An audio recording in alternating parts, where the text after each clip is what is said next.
Last but not least, Resurgence versus Notorious Villains. Both teams had to play 2 matches today. Resurgence, the team that is on the top of the standings, while Notorious Villains at the bottom of the standings. Resurgence or Notorious Villains?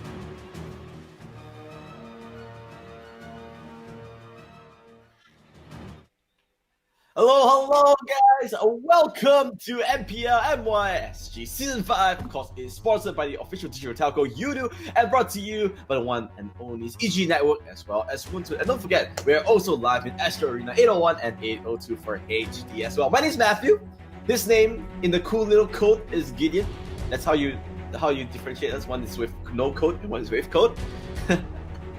Hey man, gotta keep it official, man. Gotta keep it official. Gotta feel like I'm back doing the motions of the casting. And hopefully you guys at home are staying just as safe as me and Matthew here.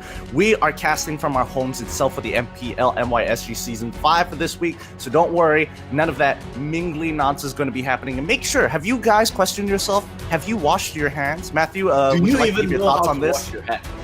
Yeah, we were talking about this beforehand. You gotta teach me, man. How do I wash my hands thoroughly? Guys, my girlfriend is actually a doctor, and she was asking me last night that, hey, do you actually know how to wash your hands? I was like, oh yeah, just, the normal stuff, right? No, you're wrong. You're wrong.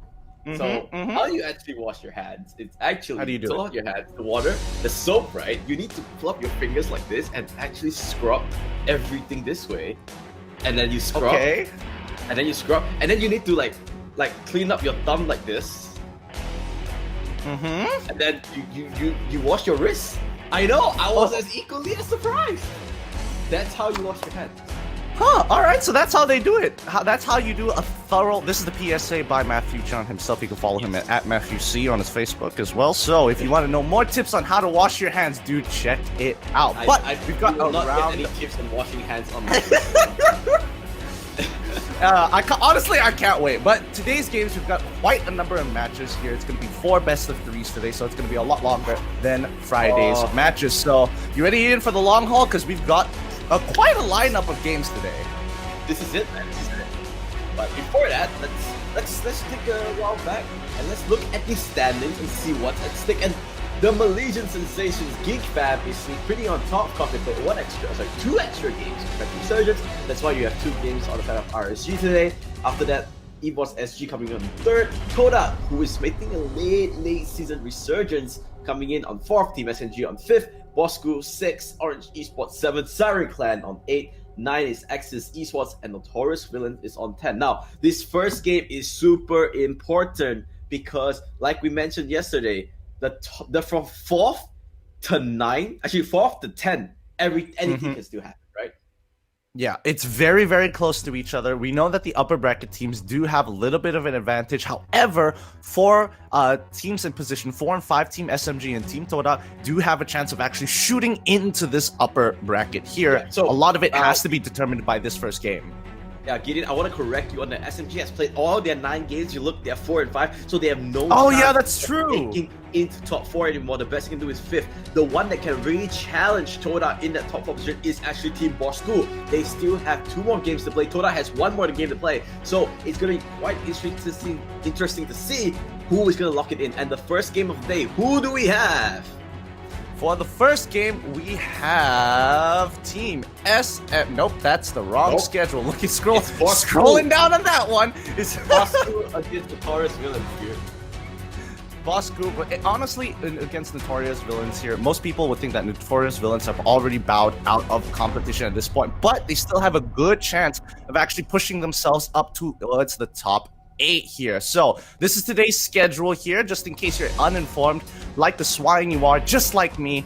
Team Bosku versus Notorious Villains will be the first game, followed up by Axis Esports versus Resurgence. And I'm honestly pretty excited to see both.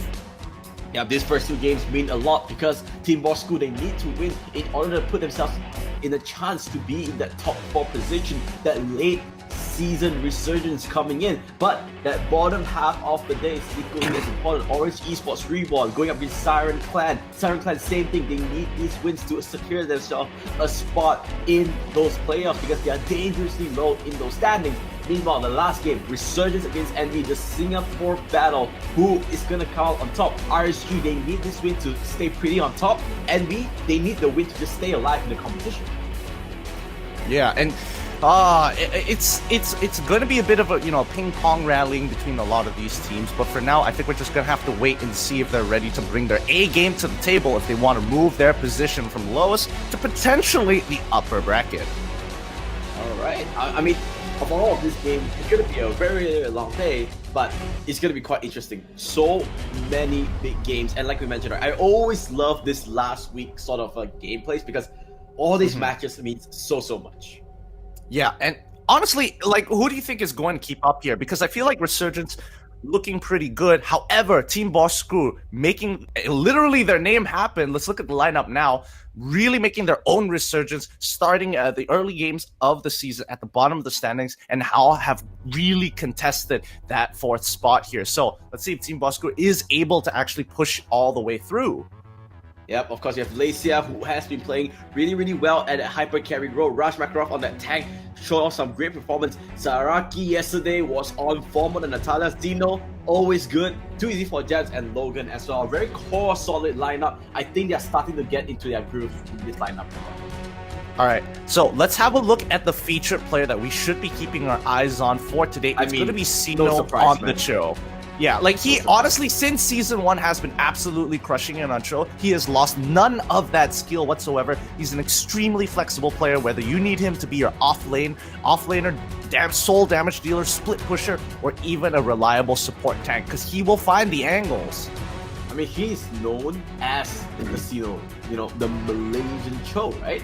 He's that good at this hero. He's that popular, and he's really efficient. Yes, they showed the exact same thing. Yeah, and he is contested to be one of the #1 shows within our country itself, and there's a lot of people who have definitely shown that they are very capable of playing show as well. JPL, even Zorn, all vouching for that top spot. But I think the signature from Zeno is just how clean his plays is. If we're watching like a Zorn, you know that he wants to kind of be a little bit more fancy, but Zeno, he's very efficient with his movements. But on the other side, let's look at NV's lineup. XM, Kolia, Hallucinate, Qian, as well as Swan. Like we mentioned when we saw those standings, this couple of games today for this team will be make it or break it. They are bottom of the standings. They need those wins to win. They really do. And Envy honestly started out pretty decently coming into the regular season as well. Like they had a pretty good start. They weren't in the bottom 2. They were hovering around, the mid standings, but now a lot has changed since then. And a lot of upsets have happened with them as well. So you can definitely see that they are wanting just a couple more wins to push them out of that bottom 8. Yep. It just feels like they're missing a key component. They are solid players, and Qian has been one of the players that has been quite solid throughout all the games on her carry in particular. However, in this hyper carry meta, carry is so highly contested, it's not even 100% that they can get this. Yeah, and Qian is just one part of the cog here, but she is extremely consistent. A lot of people had their doubts, and I definitely think that she has proved those haters wrong. So they could sit down because Qian is here to stay in that marksman position. I think as of right now, even though the hyper carry is a very prominent strategy, is she going to be able to really help pull this team? Can she be like a Brands from Bigatron Alpha? Can she be can she be that staple marksman that whenever you think marksman, you're already a little scared to think about Qian going up in that role? Yep, I agree 100%, but the question remains, there's still a lot of unanswered questions. Who is going to be top 4, 5th to 8, and the bottom 2, everything is still unsure. Yeah, and honestly, I wanted to get your thoughts on, some marksmen that certain marksmen that decide not to go for the jungle item and instead go for something a little bit more defensive, and they play regardless, they'll still go into the jungle for farm, but taking retribution and going for the jungle item in comparison to taking something a little bit more defensive like the Purify, or sometimes even the Aegis if the situation calls for it. Yeah, I'm really interested to see what things are gonna change up. We saw a lot of different playstyles coming yesterday. will we see new things as well? Gideon, what are your thoughts? Especially this first match, right? Envy vs Bosco. Both teams needs the win for so different reasons.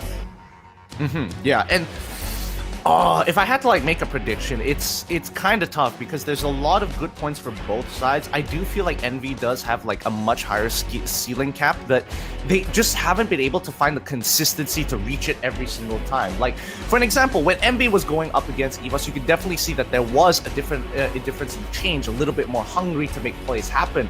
But throughout the rest of the season, we haven't been able to see that too often. Maybe one game out of a best of 3 at a time, but even that we know at this point of time isn't going to be enough. So I'm leaning towards Bosco here. Yep, I mean, Bosco, the track record stands. Yesterday they played an extremely good game, came back from behind after losing game 1, and they have been showing glimpses of their form. And I think, this is the team that everybody wants to see, right? Remember, they are the Malaysian favorites, the Malaysian babies. Everybody wants them to succeed. Could this be the season that they finally grow up to be what everyone expects? Honestly, I really hope so, because it's been multiple seasons at which Team Bosco, after taking many different variations, have struggled to even make it into the playoffs. And, now that they've secured their playoff spot, they want a better position. If they can, go far in the playoffs as well, I think that's already going to invigorate a lot of their fans, considering what their previous track record was. I mean, you can only fight what's in front of you. Of course, right Fair. now they have this Envy game. They just want to focus on getting top 4. Once you get top 4, it's a whole entirely different ballgame. Your upper bracket, nobody really cares about what happens in the regular season anymore, because hey, you're in the same position as the other 3 teams on top of you. You just need one win and bam, suddenly you're top 3 in the whole NPL already. Yeah, and nobody remembers much, especially once you hit the playoffs, because the moment you get knocked out, you're done for. Yeah, like, remember season 2, right? Oh, the time and time game. The example that we bring up, the time they were Axis Esports, they were known as a Saiyan Reborn. They were not even supposed to be at playoffs. They needed a 2-0 against then EVOS SU, who was so dominant. They managed to pull through, and then look at what happened. Yep. Again, it's a lot of it has to do with the roll of the dice. If you're feeling good that day, you're feeling hot that day, it just works. It happens in your favor. But I think, as the seasons go by, that roll of the dice is becoming a little bit more controlled nowadays. A lot of the teams they're not going to let something like Season 2 happen again. And I definitely understand for a lot of the top teams in Season 2 who are just sitting there super frustrated, not seeing this coming from the side of Axis Esports at the time known as Saiyan Reborn. Yeah, so more understanding, but let's backtrack and come back into today's lineup. One person I really want to highlight other than Zeno on the Bosco lineup has to be Lacia, man. His hyper carry, or more, I guess more specifically, his carry play has been phenomenal. So I expect carry to be a really high contested pick, because Tian is already really well known. So it's either going to be bad now or first pick, 100%. Well, I'm also going to assume that Claude is also going to be part of the chopping block as well. So I expect to see both, Claude and Carry, which means what does that leave us with?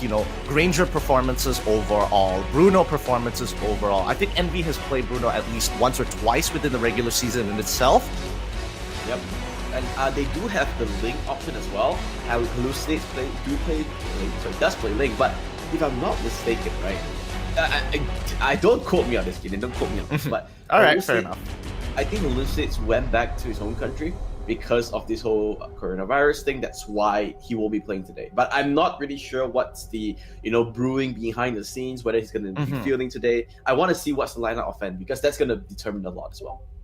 Yeah, well, knowing that's a pretty important information here, because that kind of changes the dynamic of the team. So that means who's going to be replacing Lexia in that position. And hopefully, it isn't going to hinder them too much. I think they're also banking on the fact that NV is pretty inconsistent overall. NV's side, on the other hand, I mean, Kolya is a smart guy. We both know that. We've talked to him in person. Really, really thinks about the game. I do think it's come to a point where he can only macro and control so much of the game itself. And hopefully the practice and the scrims have kind of, embedded muscle memory into the rest of the players, so Kolya doesn't have to make every single call. Yep. I just want to see the lineup. How do they even want to draft today? It's going to be super interesting. I think we're just waiting for the players to ready up. Hopefully we do get into the game. But since we do have a little bit of time, let's talk about your room. Because my room. We're going to be together for a very long time today. It's one weekend, dude. It's one weekend. Yeah, so I just wanna break things down. Gideon, why do you have Okay. so many shirts just hanging? Hey man, there are certain things called you wear them for work, but you're also wearing a regular shirt underneath, so you don't want to have to like wash it 24/7. And also I see that you have the guitar. Are you a singer, Gideon? Hey man, well honestly the guitar is missing a string. Let me be real with you, and I haven't been able to replace the strings because pandemic. So for the most part of it, welcome back to the Gideon Q and Matthew show. We're gonna be here for the most part of the day until the games are ready. So bear with us. And yes, that is a guitar. And yes, It's just really interesting to see. You know, you can define a person just by their room a lot. I mean I could tell by the travel bags in the background. why Yeah, we're you can't That's- just pull that on me. That's not even a travel bag. You can see I have a clock on top of which I'm never late. Where's your clock? That's why you're always late. What are you talking about? My clock's right here. I carry it with me all the time. I don't need a clock lying down in my room telling me when I need to do things when I have my phone, okay? I'm a cultured man. Talking about phones, you obviously need a telco for that, right? Like which Yeah, telco like I've been is the most on point one? the most on point one. Well, we're going to be dropping into the draft, and the teams are going to be customizing their drafts and compositions, just like how Yudu has sponsored us here at the MPL Season 5. So hopefully you guys make the switch itself, because they are giving a very outstanding deal, which we will talk about later into the show. But let's get into the draft. Cecilion coming in from Team Bosku. They really don't like that Cecilion. Yeah, Sicilian is just way too strong. Because of the bad impact, can always stack it into the late game. And like we mentioned, Claude definitely still being taken out of the equation. And I assume Carry will be the second back from Envy as well. Selena still available. We saw Logan play Selena a few times. They want to take away the Grok. So this tells me they're calling the bluff on Envy. This, hey, you either give us Selena or you give us the carry. They take away the carry. So hyper carries are off the table. Now, Gideon, do you pick up a hyper carry straight? No, they go for the Uranus. Wow. Okay. All right. So It looks like they Esme- want to bait out the Selena. Esme Selena, dude. Yeah, I mean, like this looks like pretty free if I was on the side of Envy, but it could be a mind game of a mind game, or there is a priority over Selena for both of these teams. I mean, considering what they're looking for, yeah, Notorious Villains are going to stick to their draft. They're not going to adapt it. They were very confident in their plays when it comes to Kufra and Jawhead, so they're just going to stick to what they know best. Yep, they take it. They have this fail safe, and straight away the insta lock onto the show. I guess it's sort of a no-brainer because Zaraki and Xeno both play it, so they can flex it around. Selena still a really strong hero. I guess Bosku did their homework. They say, hey, they know that Envy doesn't really run the Selena because they only run Selena on XM on that offlane. They don't want to lock it in this time. They're just going to play it safe. What do you think about this draft so far? I mean, so far it's definitely looking mostly in the favor of Team Boskur here, but you know, Envy still have quite a number of options. They could lock in, honestly, they could lock in Valir here and then look to start picking up their hyper carry within the next pick ban phase. Yeah, there you go. The Granger has to be locked in because there's not a lot of hyper carry anymore. Bosku putting them himself in a small little pinch. Ling is still available, Bruno is still available. What is Lacey going to play? Because two of his most, I guess, prominent heroes has been banned out already. Yeah, that is true. That is a very good point. And, you know, that kind of brings up the question whether or not his champion pool is big enough to actually deal with what Envy has to offer. And I think this will be a good test for us as well, for the casters to kind of judge his performance as this game goes by. And it looks like Team Bosku going to be banning out the Esmeralda. Very good choice. Goes very, very well with big playmakers like Ufra. Yep, I agree 100%. Esme is a really, really strong hero. And it counters the Uranus very clearly because of his passive. You can just eat through the shield, so it's really strong ban against it. Now, they should be betting a hyper carry here. Ling is still on the table. They want to take away the Natalia. They want to try and protect this Granger as much as possible. So the question remains, Lacia, what are you going to pick here? That's going to be a bit weird. That puts them in an awkward position. I don't think Natalia was worthy of a ban. There are ways to kind of play around the Natalia rather than having to waste an entire ban slot for it. But, you know, that's just my opinion. Envy now looking to pick up what they need. They still need a mage. They still need a secondary support. Wow. Looks like they're going to go for their mage first. What do you think about this Kagura pick? Honestly, it's not the worst. Like, they've got a number of options. They've got ways to kind of play around it, and I think they just want something relatively mobile with stronger AoE than Lunox. Because, like, in this position, I would have thought about Lunox. However, it does a lot of single target damage, that eventually, if you drag out the fight, gets a little bit better over time. But I think Kagura here is fine. Team Boss Guru, however, Carmilla as well as the lane. Atlas, if they can play it, Atlas is really good here. But you already Because have the Atlas Kufra. counters out Link 100 straight away, as well as the jaw hit as well, right? Because Link, he wants to use that dash around the wall, and he has the ultimate Steel Tempest of Blade to reset. But if you have Atlas, you can just control the whole zone with those Fatal Links, making sure that if he decides to ult at time, he can just pull it out. On the other hand, jaw hit, you can just pop the ultimate, Unstoppable Force can go lock onto the Link, so it's really hard for him to jump around. But no, they go for the double instead.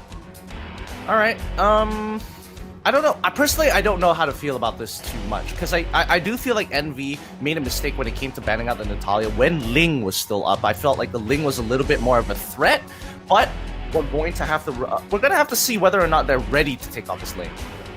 Well, let's see what things are going to go about. Let's see what both teams have to say to each other before they enter the game. Big Boss Group, Envy, take it away. We'll beat you 2-0 just like how we beat you in the Charity Cup. Oh yeah. So TNV, walaupun kita orang kalah 2-0 ke Bosco Charity Cup, korang jangan pandang hebat sangatlah korang. Sebab kita orang pun main santai je, kita orang main atas kolam. Tapi kalau untuk MPL regular season ni, kalau korang kalah, aku nak semua botak licin macam aku dengan Ciwi. Ada berani ke? Ada berani ke? Oh! What do you think about that? Dude, I'm telling you, this is the kind of trash talk I want to see. This is what I've been living for. I mean, I have to admit, if you say just based on trash talk, Team Boss Group got this, man. I like Yeah, it. hell And yeah. like, hey, do you dare to push this through to a ball off, so to speak? I mean, like, let's imagine that their hair is on the line here for Envy and Team Boss Group, because this got a little bit more interesting. I was gonna say that Envy had it initially because, you know, I did watch that game where they kind of clapped Team Boss Group at that point in time during the Charity Cup, and to be fair, it was a Charity Cup, nothing too much to lose. It really just was for the fans. And now Team Boss Group looking pretty good against Team MV. Like, this is huge. Oh, what's going on? First blood already started. They're trying to cut the wave. I think they want to try and walk away from this Kolia. It's the Abyssal Trap. Okay. I'm trying to make sense of what happened. Well, let's see. The fight's still going on. Sino in a relatively tough spot. Pop the Force to Purify. He needs to try and walk away. He does survive. Meanwhile, the back line, you can see Logan doing really good work on Selena. But this fight has gone on so long that Chen is really back in level terms. I think they stole the buff, Gideon. I'm not sure, but I think they stole the buff away. That's what I think too, but I don't see buffs on anybody else. I think they might have done a mid-push rotation and then looked to cut the wave. Can we look at Ling? I think Ling got the buff. Ling should have the buff, right? I mean, currently he's only level 2 and Zaraki is level 3, which is a little bit odd. So I think Ling didn't get the blue buff because he did just complete the red buff. It's going to be quite interesting to see how this whole invade will step up, because even though they lost 2 kills, Envy, they're only 200 gold behind. Yeah, No, Ling and does have it blue looks like buff. Xian is also level 4. Oh, wait, Logan coming in with the Abyssal Arrow onto XMXM. He needs to survive. The Flame Shot comes through. He's unfortunately not going to have any battle spells to protect himself. Tito, Uranus wants to pull him in, turn it around. but he pulls him back! Holy cow! He does it really, really well. He throws the Molten Sides backwards and pulls him right back into the turret. And now Kolia on the opposite side. He needs to hold his ground, but the Steel Tempest is going to help secure the kill. What a fight! So Boss Scoop coming online. That's what they wanted. They wanted Leisha to get those kills. Maybe this Ling is not what they go 100%. Let's see what they can go for here. Rush playing super aggressive. The start wasn't good, but the continuation has been flawless for this team. Oh, this arrow lands onto Chen. Remember, on this Kagura can always get herself into tough spots with that second ability as well. Yeah, you can see Sam is just constantly avoiding. Logan is just positioning his arrows to take advantage of the positioning, almost ensuring that he lands an Abyssal Arrow on probably one of the priority targets here. However, this is a buff-oriented game. You can see Envy already rotating towards their red side, making sure that Xian gets this buff, because I think out of everybody, she needs it the most. Oh, but the play is happening down into the mid side. Rush back up, just gets flicked over with the ejector, but the backline is in a lot of trouble as Logan trying to snipe careful with the Kagura. Shen is going to be the next to fall. Backline Kolya, he flickers on out of there, dodging the Steel Tempest, but luckily the shield from the Smart Missiles is going to keep him alive. They trade 1 for 1. But now they're not done here, Lisa. They want to go for this turtle. Looks like NV, they're just going to back off. Meanwhile, XM, they do take that bottom turret. So I think it's a 1-for-1 trade. Not the most worth because XM didn't actually get that turret. Uranus should be coming down to clear things out. Once again, Bosco, slowly but surely, they're buying time. They're creating this small little lead. It's been good. It's been coming.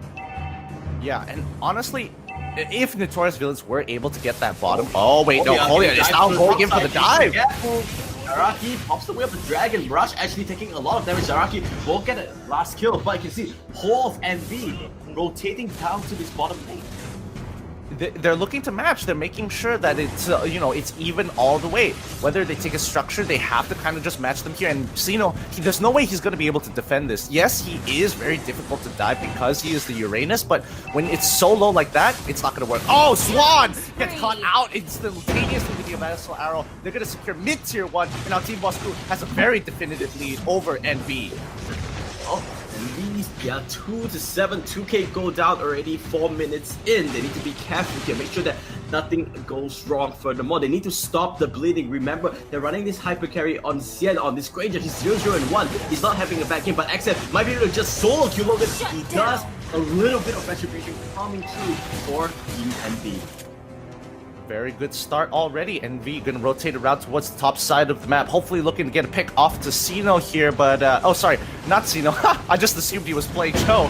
Zaraki here on the top side, but XM and Xeno both don't really care because they're just too tanky, and XM, this is a situation he can't get out of now that he doesn't have his ult. Yep, no ultimate, didn't burn the Purify because he knew he was a dead man walking anyways, so he walks away from that. NV, they're finding pickoffs, but you can see Team Bosco is the one being more proactive, finding a much better rotations, drop map. All right. As most teams kind of rotate around the map, they're hopefully looking to catch off, some bigger fish here, and maybe look to push for turtle this time around. It's 5 minutes into the game. The next turtle has already spawned, but the pause comes through. Looks like they are facing some technical issues. Yep. So far, we're 5 minutes into the game. Gideon, what are your thoughts into this so far? I think Envy had a very clear plan coming into this. Whether the execution worked out for the first minute of the game is a little hard to say, but I think we can kind of figure that one of the buffs were stolen, and Envy did get punished for it. Yep, they tried to take the blue buff, but I think Ling managed to retribution it. Took the buff, didn't get level 3 so far because there were so many people in that vicinity, didn't get the XP that he needed, but they still won the fight. You can see the snowball is happening. Now, if you're NV, what's your game plan now, Gideon? You're the coach now. What do you say to your players? Well, at this point, it's all about whether you can control the tempo from, especially controlling the tempo from the side of Team Bosco here. A lot of their plays are going to be looking to punish the offlaner here. And I think at that point, what can you give up and what can you kind of maintain even against their opponent? Because they can only control one side of the map. I think the biggest flaw that Team Bosco has right now is efficiency in numbers, where they can't really take on the 4v4s. As you saw, XM got a really good push down on bot lane. 4v5s are very probable for the side of NV, but it looks like we're getting information that the game has started back up. Let's jump right back into it. NV, can they control the tempo? They need a big team fight turnaround here, and Granger so far 0-0-1. He's not farming bad, but it's just not quick enough. Lacia already level 10. The hyper carry outside of Bosco is just free farming across the map. You can see they're trying to create a zone where Lacia is free to farm, that they have good amount of protection. But now here comes the fight. Rush does pop the ultimate here. The stun will come through. Xeno is in the front line. You need to be careful. There's 5 members of NV actually doing quite a amount of damage into it. Zaraki. Here comes the Chikundo. Wheel the dragon into the front line here. Oh, here comes Lacia. Where's the ultimate there? He's waiting for the reset. He does go through into the back line. First before is actually onto the Kolya side. It is a 1-for-0 exchange. They're just gonna back off now. Oh, Logan. Oh, no. Okay. All right. So far, not too bad. I mean, the trade-offs are aren't the worst, but the bleeding has kind of slowed down a little bit more for the side of Envy. They're going to go take their recalls, reset real quick, and hopefully they're able to hold on to their outer tier towers, because those tier 2s most likely will fall into the hands of Team Boskur. But if Envy can add a couple, a couple of minutes, a couple of seconds to defend it, that's all they need. And now Sino getting really greedy here, trying to fight them under tower. Lexia very nearby, but that tower is deterring them, and that's the importance of having destruction. Missile arrow onto Swan. No, they're not going to jump on it again. Just gonna Bouncing walk away ball. for now.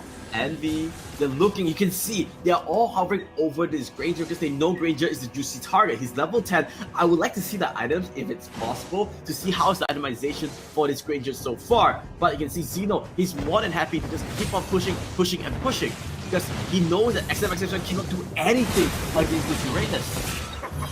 Yeah, and again, XMXM has kind of been brick-walled out of the lane entirely. Like, he can't really do... Oh, wait, hold on! Kolea gonna get That's an a big amazing catch! That's a big ensemble force, and that's what I was talking about here. They want to clearly just use that jaw hit to completely null and void Lacia on that link because he can use that ensemble force into the ejector, can follow through even through the wall, and when you see Link on when he's on the wall, he will be knocked out. And then, I mean, if he's close enough, the ejector as well is a very powerful spell just to increase the time. Oh, but it looks like they want to full up on fight here as Swan comes engaging straight on in. Luckily, Sino was able to body block the shot for the rest of the team. Turtle is still highly contested. Both sides, it's been, what, another 3 extra minutes? So far, Notorious Villain's doing a great job just stalling and holding out this game onto Team Boskur. This could be the turnaround they're looking for, but XMXM forced out of this fight. You can see the double tag just do so much damage. They just need to force themselves out. But here comes Xian. Ranger actually hooking a big punch here, but they are forced to back up.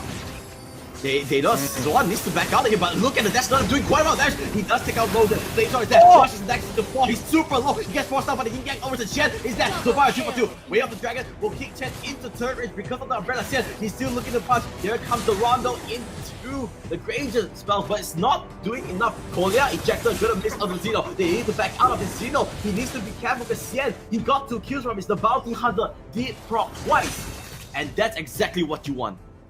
It was so worth it for the side of Notorious Villains. They barely lost a lot off of that, but they were able to get 2 major picks from the side of Team Boskur. And we talked about this yesterday that, if a team is ahead, losing members in an even fight is considered a loss because Notorious Villains, technically every single person on the side of Team Boskur is a little bit more valuable because of the amount of gold and the amount of resources that they had on each one.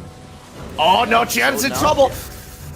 Ooh, Swan will come true, but the bouncing ball is there. Tempest does get used here. Ooh, the ultimate is a little bit forced out. They do pick up Zaraki off camera though, so 1 for 1. Not the worst, honestly. But they are continuing the fight here. Lacia coming through. He doesn't have the finesse force. Kolea is in a heap of trouble. He's gonna go down as well, and that is exactly what Envy doesn't want. Getting a triple kill himself. Oh, stressful indeed. It looks like Team Boskur are looking to play their side of the map, Notorious Villains, they're splitting a lot of their resources, trying to be efficient with it, but I think at this point of time, they're going to need to dedicate more resources into a lane if you decide to go solo. Nobody can kind of hold out on their own. But don't forget that XMXM did get a decent push down on bot lane. Lord resurrecting Yeah, and the thing is that the Defiant Sword is so hard to dodge because every time she pops the ultimate on the lane, she's just so slippery. And Bosku looking good. They are 16 and 7. They have a 8k goal lead. Kolea doing what he can. Ejector misses once again. Abyssal Arrow lands on Xian, but they just cannot do anything. You can see this Granger starting to pack a punch onto the damage, but they cannot find the pickups that they're looking for. Yep, a lot of their members are just, Zaraki, Sino, 2 very, especially very difficult to deal with. Zaraki able to Shunpo out of a lot of the damage. Sino with his ultimate. CC doesn't even matter on him if he times it right. Rush as well with the spell vamp just makes him a little longer. It takes a little longer to one-shot than most other supports. So Notorious Villains are really just looking for Selena and Ling to get all their damage dedicated on. Yep, let's continue and see how things are gonna go about. They're just chilling. I really like this from Bosku, right? They are making sure that they don't jump on any fights that they know they can't win. They are making sure that hey, if Envy is gonna fight towards, it's gonna be on our terms. Oh, so Arrow not gonna let Xeno does jump back in. He's tagging onto Tree. Remember, Rush going to the back line, waiting to see which target is coming through. Swan does use the Tyrant's Revenge. Flame Shot lands on the two, but where is Daisy? He goes to the back line, and Xian is dangerous. He's got Flame Shot, and out, we're gonna land straight on the grid, and gonna take him down immediately. Three members of Envy just immediately vanish in the thick of an eye. Later, he wants a little bit more. Here comes Swan using the bounty for just zoning it out, but he's gonna pay for it with his own life. A clean feedback coming up from Bosco, as this should be game one going over to the Malaysian team. That was way too clean coming out from Bosco. Folia doesn't stand a chance here. His immortality gets popped as the game is about to end. GG, well played, Team Boskur. Yep, one more of this, and they are gonna put themselves in firm contention of that top 4 spot. But that's what I was talking about. This late season resurgence from Team Bosco has been a beautiful sight to see. And you know, it personally, I think Team Bosco played a very convincing game here. Like they capitalized on mistakes. I think their mid game was a little bit slower. They didn't really push for. They didn't push hyper aggressively, which is kind of nice to see because, you know, Team Bosco was the kind of team that used to pull the trigger whenever they had the chance because they knew they were that mechanically good. But when you're up against someone who's just as good as you mechanically, then you have to start thinking out of the box here. And Bosco showed A class in that final fight, how to bait out some very important ultimates. And Swan, using his ultimate very early on, might have just costed them a lot. He then separated both the front line and the back line, giving Lexia a huge opportunity to jump into the back with nobody really being able to deal with him, especially the moment he jumps on top of Xian. Yeah, I agree 100% there. But have to admit, once again, Bosco, the draft was much more clearer. Like we mentioned when he was coming into Hero Select, the composition on Envy didn't really make sense. The combos just wasn't there. But Bosco, it was very clear. Set up. Kali ini kita tengok Rush tertangkap dengan Tyrant's Revenge. But then, at the end, it's exactly what happened. Yeah, and you know, in the highlights itself, we did see that XMXM was picking up a lot of these cleanup kills in a lot of these fights, which is good. However, you have to understand that you're not going to be able to hyper carry at the end of the day. You need to get pushed. You need to be able to collect, pull attention towards yourself, and that's what I think Notorious Villains wanted to do. They wanted to play a 1-3-1 composition rather than focusing on getting the hyper carry ahead as far as possible, because the plays made by Envy at this point in time was very dedicated to the early game. So the moment that they lost it, Team Boskur had full control, and Envy really just struggled to kind of, you know, refine their footing. Yep. And see, there were moments where they looking like they could come back on it, but unfortunately they just couldn't find the potential. And that's the whole point of being this thing, right? Use the Defiant Sword into the back line, then you think you're in danger, pop the ultimate, become invulnerable, get an extra stack, and immediately just assassinate that marksman on the enemy. Yep, just all 2 Divine Swords is all is needed once you're at full build. Like, the amount of damage Link can pull out with just his pseudo crit is so good. But, you know, at the end of the day, it's still a best of 3. Envy still has an opportunity to bring it back once again against Team Boskur. And we've seen it yesterday. A lot of the games were brought to game 3. Like, one game is convincing, the next game not so convincing, and then the third game is a bit of a roll of the dice. You know what I'm saying? I mean, both games that we casted yesterday went to game 3. It just shows you that it's not going to be as straightforward as possible. But that being said, it's code time, Gideon. Right now, bottom side. Here we go. The code is SKHDDN3C4JBV22677. Alright, Martin. SKHDDN3C4JBV22677. Oh, you picked it up. You're even faster now. It's that N3C4JBV, you know, because it doesn't make any sense. Yeah, everything else is like, okay, you can kind of associate it. But yeah, you guys at home, we want to reward you for staying at home watching the MPL, most likely. I really hope that this is the case. If you're watching on your phone outside next to people, like, you might want to consider keeping your distance and also wear a mask and wash your hands like Matthew has just taught you, while as you redeem these free codes down here at the bottom. You can go to www.mobilelegends.com to redeem them from the website itself. Of course, this is only game 1, guys. We still have a long day to go. But you have to admit that Bosco is looking good.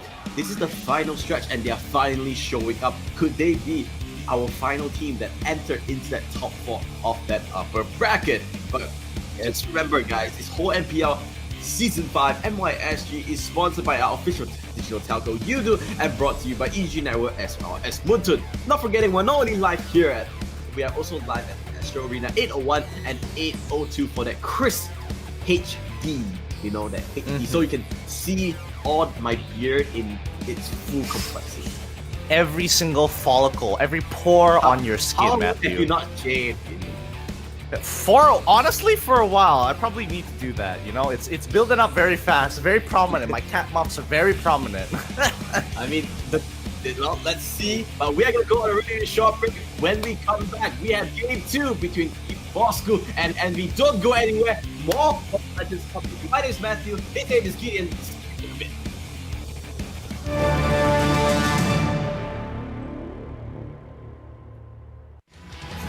You have slain an enemy.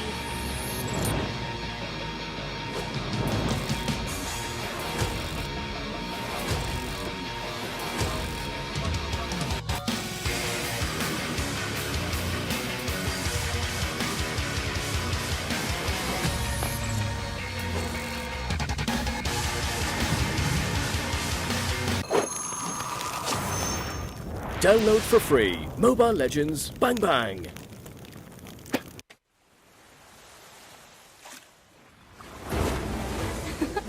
I'm born with talent.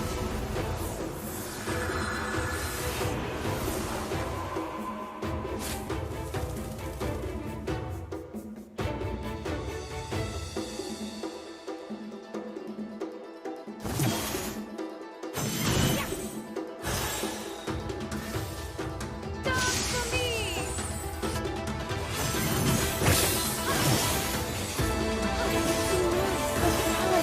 You have slain an enemy. Killing spree. Double kill. Unstoppable. An enemy has been slain. Godlike. Legendary. Download for free Mobile Legends Bang Bang. Want to hook up? Wait, what? With Udu. Being with Udu is like customizing your car exactly the way you want it. Imagine doing that to your mobile plan. Anywhere, anytime. Like here. Oops. And even when you're in bed. Wait, what? Yes, just download the Udu app and customize your mobile plan exactly the way you want it.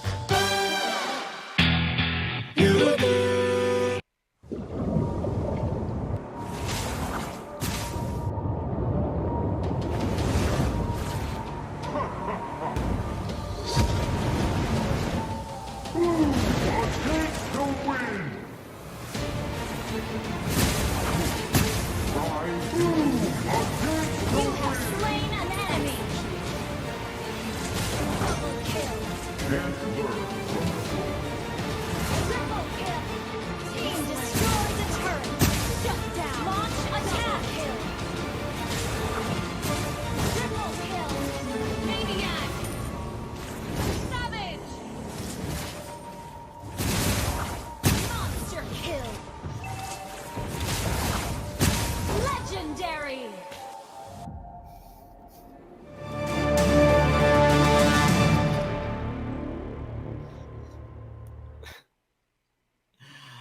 I can't get it. Take it.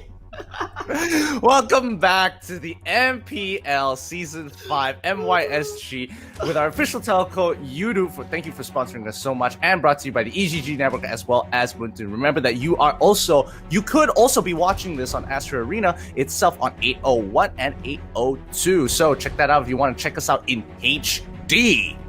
I blame, Welcome back, I everybody. blame our producer. I blame my producer for this, man. He made me laugh. He made me laugh. Like, he was making fun of my hair. Is it I don't know, really someone funny? feeling. wait. Honestly, what's wrong? People like K-pop. It's not. Hey, you need to make do of what you have. It's not. wait. You know last time. Okay. I don't Alright. get completely off topic, but you know last time everyone thought that I could do this, like I could blow my hair, and everyone was like super amazed by me. I can do this like. How many of you can do that? Huh? Honestly, if my hair was long enough, I probably could. But like, my hair is thick, so even if I tried to blow it, my hair would remain down. It's consistent. I can do it across the floor. Look.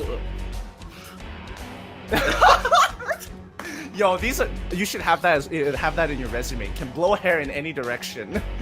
Okay, you want to go the Consistently other and side? evenly. You want me to go the other side? I can do it too. Yeah, do the other side too. Not as impressive. Not as impressive as from right It's to just left. hot, Gideon. It's hard, you know. Malaysia today's a really hot day. The sun's out, but I can't touch the sun. It's been like a month since I went out of my house. Yeah, and it's been a long time, and the pandemic is going to continue for now. But we've got to talk about these hot games that we have in front of us. Boss Crew versus Team NV. NV have definitely been struggling, but making these mistakes and being heavily punished from the side of Boss Crew. Fans are getting hope. I can definitely see them kind of rallying up. It's like, hey, Boss Crew might actually have a chance in this. Yeah, and honestly speaking, they are looking really, really good. And I was doing some research, right, to see who Boss Crew is playing next. Gideon, I'm gonna quiz you. Who is Boss Crew playing next after this game? After this game, if I remember correctly, they should be playing up against... No, Orange was yesterday. No, that's NV. Therefore, they should be playing against Axis, if I remember correctly. Oh, I'm are you trying not sure? to look at the screen in front of me right now. I'm looking away. I'm actively trying to look away and not make any eye contact. Wait, let me just switch the tabs. Even better. All right, that's my answer. Okay, and your answer is Absolutely wrong. Absolutely wrong. Because I need to figure this out. Okay, jokes aside onto this, right? It's really important because whoever wins, like right now, Toda and Boss Crew both are up and running for the fourth and fifth position, right? So it's all about who gets the head-to-head. The last game for Boss Crew after this Envy game is against Siren Clan. Siren Clan has been looking quite good as well. On the other hand, Toda has to play against Orange Esports Reborn, so both teams have really tough matchups. So nothing is set in stone just yet. Let's go back into the draft of Game 2. Envy against Team Boss Crew. This time Envy will be on the blue side. They ban out the Link, they ban out the carry. Looks like this could be a first pick Claude coming in. Yeah, it looks like, Envy have definitely adapted to what they didn't want to deal with. However, I definitely wish that they could have thought about that, previously in Game 1. Let's see what they want to force out of Team Boss Crew here, because again, Claude is on the table. Oof, let's see. I think, but the question is, do Envy play Claude? Why? It's considered one of the strongest marksmen's, considered one of the strongest hyper carrying marksmen's due to its mobility alone. So if they don't play it, I feel like it's a huge waste. So Notorious Villains do lock in the Claude. Does Team Boss Crew want to lock in the Selena within its second rotation of the pick bans? What do you think? You think it's something? I think they take away the Grok and the Selena. Oh, but Grok has been banned. Cecilion banned. Camilla has been a really top pick as well. But they want to lock in the Uranus just like they did in Game 1. And they go for Natalia because it's not banned out this time by NV. Yeah, and I think this is what was expected. Natalia and Ling are interchangeable here, so Boss Crew probably would have taken one or the other either way. Notorious Villains, on the other hand, they can start looking to pick up some of the better picks. Like, if they wanted to go for the Valir, it is doable.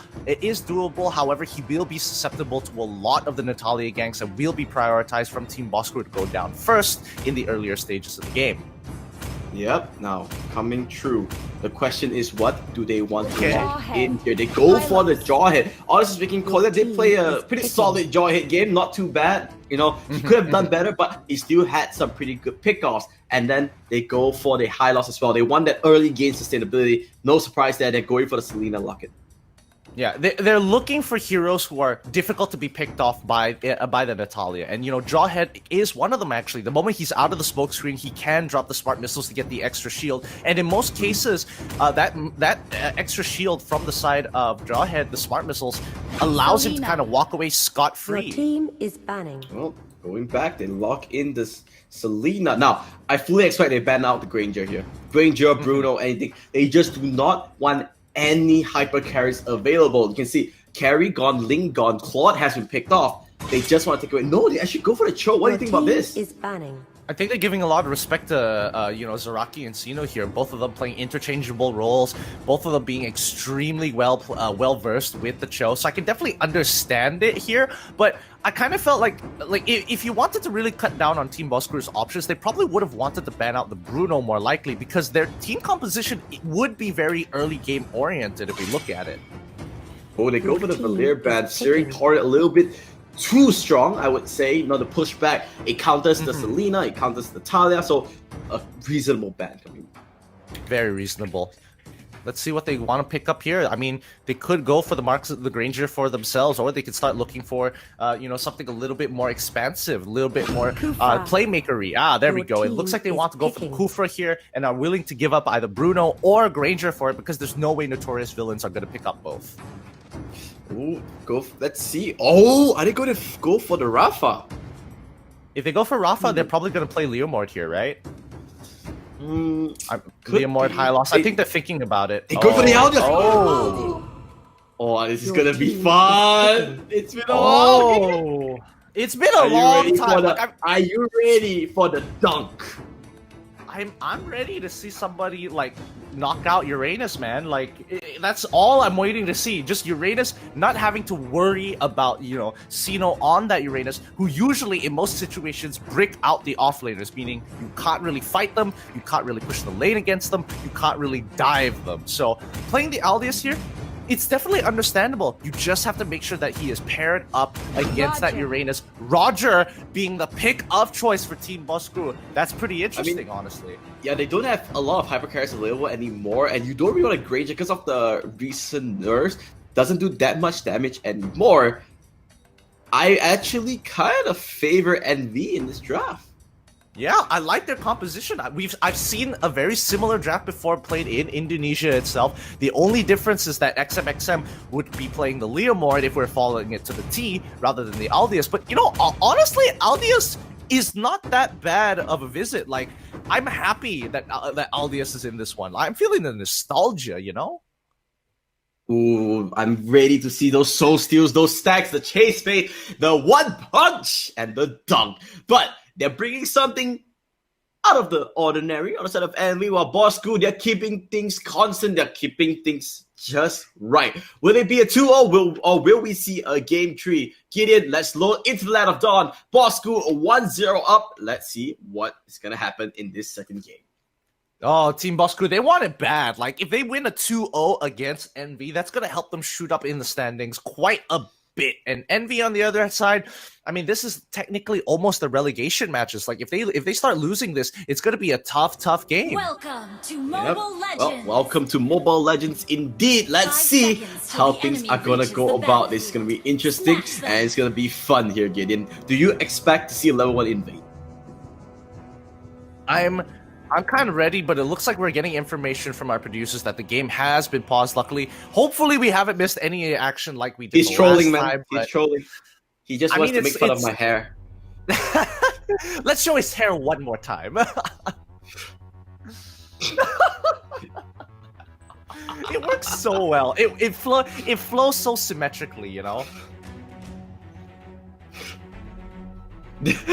don't even talk. Just look at me blow my hair.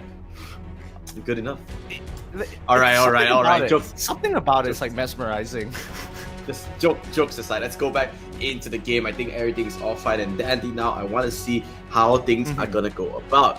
It's gonna be interesting. The level 1 is clearly gonna be a very highly contested play. But what do you think here?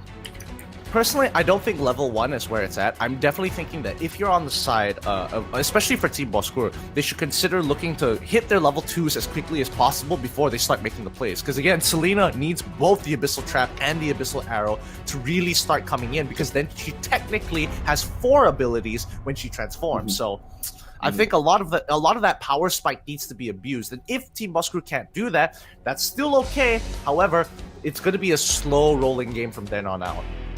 Yep, and I wanted to kind of understand and look at what NB has in store with this new color lineup, right? They know in game 1 things didn't really work out as well. They need to change something up. Are they gonna change up their opening? Are they still gonna try and invade the blue buff? This time it's not a Link, it's a Roger. He's not that blue buff dependent. So maybe they're like, you know what, let's start a normal early game start instead. Yeah, that is one thing that they could do. And I mean, I'm thinking about like the progression of the game. What about mid game? How does that kind of roll out? What happens towards the later stages of the game? Do they start falling off the map? Like, can Roger be the hyper carry that they're looking for with the help of these particular supports? It's gonna be quite interesting to see. I think Bosku, they are just gonna run a very similar strat in the essence that they're just going to try and beat on Lacia, wait until 10 minutes, get his items, and then go for the fight. 10 minutes, get his items, go for the fight. All right. But remember that they're also running a Natalia here, and that puts quite a bit of an interesting dynamic to the team, because now Natalia, she is going to be playing the support role. She still has to fulfill the support options while putting pressure on your opponents. However, if she doesn't get her gold, she doesn't get those early pickoffs, the snowball doesn't start rolling. And when Natalia lacks items, she loses a lot of pressure on the map because everybody else is scaling up so well. Like, oh, Natalia doesn't one-shot me, I could just take the full combo, walk away, and then we can all just kill the Natalia. Oh man, I'm listening to our producers. I think we're having a remake really quickly. So guys, so sorry about this. Gonna need to bear with us a little bit longer, but fret not, we also want the game to start. I want to see how this game 2 unfolds. But in the meantime, Gideon, I need to question your wardrobe, man. Like, why do you have so many colors? Hey man, this is an investment. This is a job. You can't just come in over and be like, oh, same shirt again. Look, you know? I mean, just look Same at the color hangers again. behind you. Look at the hangers behind you. I can see that you have some, like, black, and then you have purple. Purple doesn't suit you, man. This is like. What are you talking about, bro? What are you talking about? That I'm shirt has a- been I'm a- with me. I'm just That saying, shit- purple doesn't suit you. I'm telling you, purple honestly is a pretty great color. You just need the right shade of it. Nah, but your skin complexion. This is like becoming skincare with Matthew and Gideon, right? Like, Oh, what's your skincare, skin do routine? tell me. What's my skin routine? Just hop into the shower, soap, shampoo, and whatever that rolls across my face, rolls across my face. I have to admit though, with that being said, you actually have pretty smooth skin. I'm telling you, it's the jeans. It's the jeans, man. I really want out in the gene pool. Oh man, you're lucky as well. But then, unfortunately, your hair is not as clean as mine. I'm telling you, honestly, it's a lot cleaner. I haven't been able to get a haircut for the longest time, and my hairdresser. What is the has longest? Like, just- how long have you not had a haircut? Like, what's the longest have you gone without a haircut? Is it now? 4 months? No, it's not. It's definitely not now.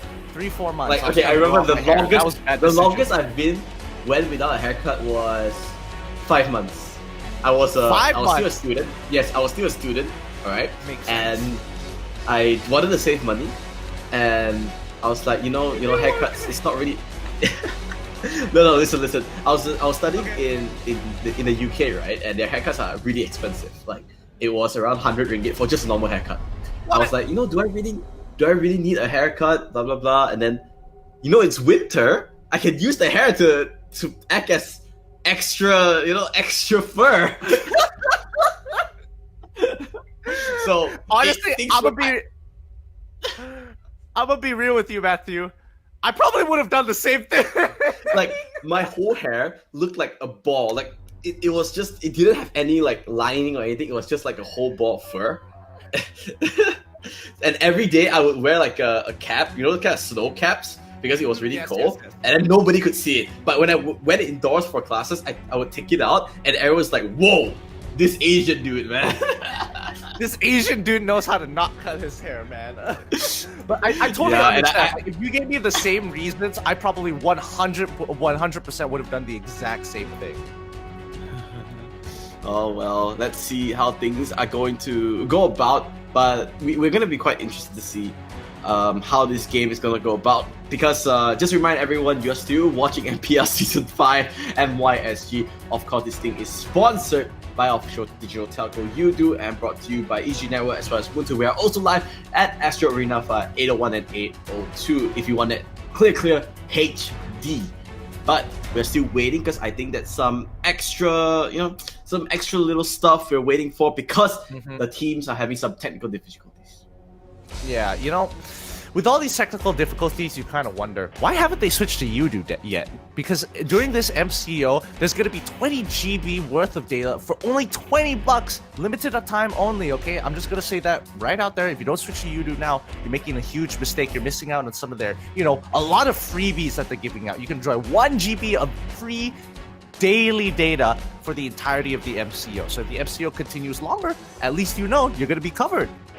Yep, and it's all customizable, right? Maybe today you feel like it's a do nothing day because you've done all your work throughout the whole yesterday. You think that, okay, it's have a break. I need more data because I want to watch all my shows.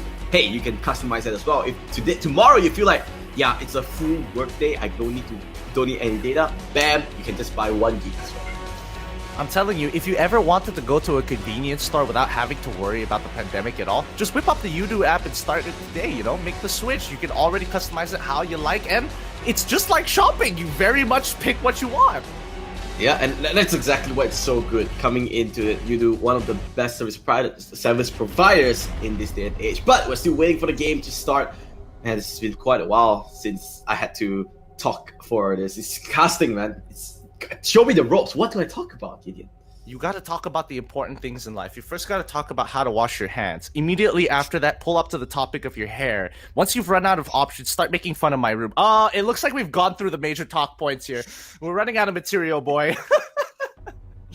I'm being very meta about this. Yeah, of course, just to remind everyone, throughout this MCO, we want everyone to stay at home. Make sure you wash your hands. Make sure you keep your social distancing. Don't take this lightly. It's a very serious pandemic. We have all the medical workers in the front lines dealing with this. They're risking their lives for us. We need to be, the least we can do is to follow the procedures. And when this whole thing, clears up, we can all go out again and, finally connect once again. Speaking of which, at this point in time with the pandemic going on, we're missing out on a lot. We're definitely missing out on a lot of stuff for sure, especially with the live, where these games are being shot. We can be, next to each other. That way it's easier to communicate, or especially for the live events, because I'm very much worried that, playoffs might not exactly be as a grand event as we've always wanted it to be every single. We have it here at ISG. Yeah, I think it's going to be quite interesting to see whether how the teams are going to play about. I think Gideon's having a little bit of connection issues. Are you there, Gideon? Yep, I'm here. Looks like the feed was freezing up a little bit, but that's what would you expect? It's all the way from home.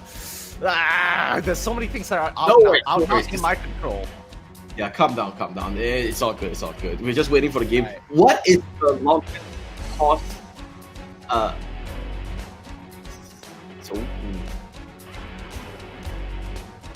Okay, we're going to a break right now, actually. So we're going to go to a really short break. But when we come back, we have more MPL action. See you in a bit. Come back real quick.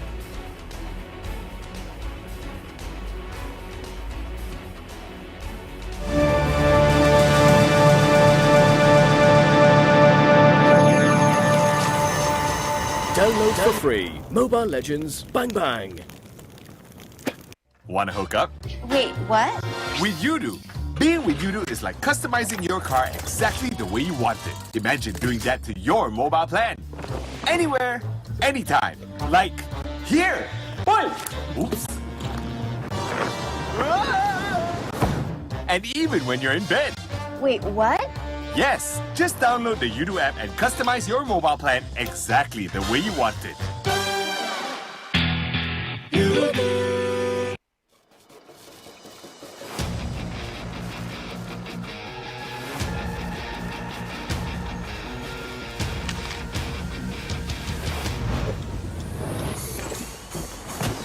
Sniper ready. Give me a target. One shot. Remember to tell my little brother. One shot. One kill. Mega kill! Legendary! One shot. Ally has been One slain. kill. Unstoppable!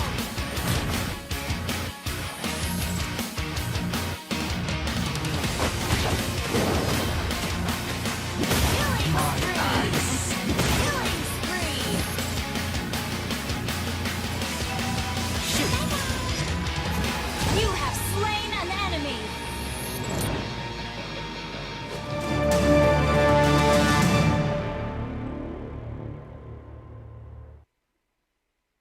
Hey guys, welcome back to the show. Welcome back to some more MPL MYSG Season 5. Of course, this whole thing is sponsored by the official digital telco Udo, as well as presented by EG Network, as well as Mutu. My name is Matthew. His name is Gideon Q. You are watching this live. You can also watch us at Astro Arena 801 and 802 for HD as well. Yeah, check us out there if you want to see every pore and all my cat muffs on my face, every little beard, hair, and mustache, all on Astro Arena. But, hopefully, the players have kind of cleared up the technical issues, and the fact that we're back just means that it's going to be happening soon. So hopefully we're jumping into the game very, very soon, shortly. Gideon, I have to say, something's different, man. Hey man, I'm gonna be real with you for a second. I'm gonna be very meta about this, okay?